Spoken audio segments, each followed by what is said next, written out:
Aire aizea, azkenean lortu dut plaitu txapa. Merezitakoa, bai horixe, txapa galanta eman duzu motel. Hori ez da horrela. Tira, txantxetan ari nintzen, alegin handia egin duzula esan nahi nizun zorionak. Jarriko izut? Bale.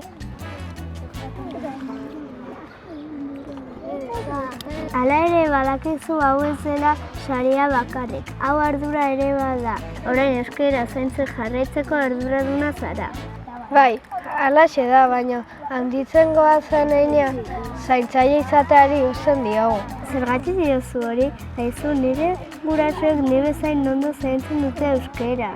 Baita nireak ere, baina horregatik ez diote zoriontzen edo saritzen. Nola ez, euskararekin konprometituta dauden guraso batzuk badute euren txapa.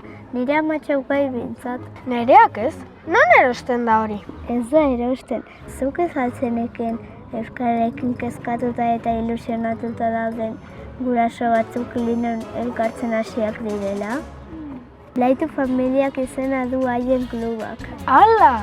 Nire aitak euskararen erabileratik oso kezkatuta dagoela dio, baina inoiz ez dut ikusi bilera batera joaten. Basaiezu besoak zabalik jasako dutela.